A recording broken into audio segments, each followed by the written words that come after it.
Hey you! Yeah, I'm talking to you. Are you looking for an unlimited amount of overshields, grenades and barriers, and melees to the point of turning the game into easy mode for your Titan? If so, then this is the build for you. In fact, it works so well, it's broken. I'm talking broken to where I had 3 barriers up at the same time, which did nothing but give me more overshields. I was out there making little barrier clubhouses everywhere. We were hanging out and just giving overshields to everyone around me. Think about that for a second. A whole team of unkillable guardians. It's a bit ridiculous, but more importantly, it's fun as hell. So that's what today's video is all about. Overshields, melees, barriers, having a ton of fun, and telling warlocks we don't need their stupid rifts anymore. So nah. Or at least for the time being. Me and my crayons, we out. Hello you beautiful weirdos, how are you today? I know everyone has more important stuff to do, like go beat up Savathun a few more times and explore every nook and cranny in the throne world, so I'm gonna keep this video short and simple. Plus, I already made this video last week, but this is the revised and verified version. So with that being said, let's get into it already. The first thing we need to talk about is the subclass. We all know Void 3.0 is here. If you didn't know it was coming with the Witch Queen, then I'm not really sure what the hell you've been doing for the last 2 months, but hey, Void 3.0 is here. We now have aspects of fragments for the Void subclass, and they're broken. After hours of testing, there was only a couple of aspects of fragments that stood out as far as making or breaking the build. Don't get me wrong though, they're all fantastic, but for this build in particular, it was more about the exotics and the armor mods that make it so good. The aspect I'm referring to is Bastion, because we need this one to create an overshield when casting our barrier or standing behind it. This is the main focus of the whole build, because without it, we wouldn't get all the overshields. And for the fragment, Echo of Exchange, to give us grenade energy from melee final blows. Everything else beyond that, I would highly recommend you experiment with, like you did with Timmy or Sarah under the bleachers in college, or maybe it was both. I don't know. I say experiment because I couldn't find a downside to anything in this subclass so far. I tried them all, but don't just take some wannabe YouTuber's word for it. Play around with these aspects of fragments because I'm really impressed with how Bungie put this one together. It's some of their best work so far. The only other thing I would suggest outside that one aspect in fragment is using the towering barricade, because why the hell would you want a short barricade if you're trying to be tanky, especially with all the splash damage and higher difficulty content? Just saying, you know.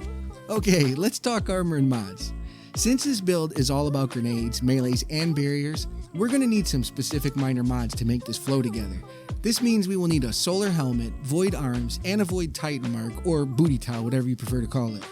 The minor mods are Ashes to Assets on the helmet for bonus super energy from grenade kills, Focusing Strike and Bolstering Detonation on the arms to gain class ability energy when causing damage with a melee or grenade, and Perpetuation on the mark to reduce class ability cooldown when using your class ability. Okay, moving over to the major mods. You can slot these in wherever you have room. We need Bountiful Wells to drop 2 wells instead of 1 anytime we drop a well. Melee Wellmaker to spawn an elemental well that matches your subclass from melee final blows, and this can be from the new shield throw or shield bash. They both work great with this. Explosive Wellmaker to create solar elemental wells from rapidly killing 2 or more enemies with explosive damage. This includes grenades, the new volatile explosion, rocket launchers, and the list goes on. The next one is Well of Ordnance for bonus grenade energy when picking up that solar well that you just made from Explosive Wellmaker. And Well of Utility to gain bonus class ability energy when picking up a Void Well from Melee Wellmaker. So what we're trying to accomplish with these mods is getting our barrier back as fast as possible to activate Bastion consistently for the overshields. All the minor mods feed into this by just playing the game and using your grenade, melee, and barricade to proc them.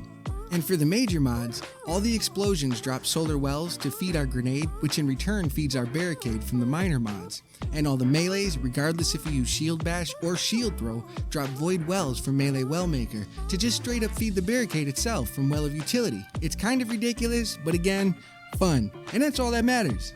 The last 2 things we need to talk about are these exotics. I'm sure you already know what I'm going to say. The Monte Carlo and the Heart of Inmost Light. These 2 are perfect for this build.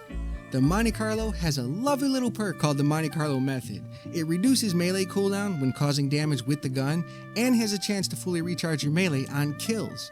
This will give you an endless amount of melee energy to continue dropping void wells from melee wellmaker, even if you have crappy stats like me. And Heart of Inmost Light has a perk called Overflowing Light.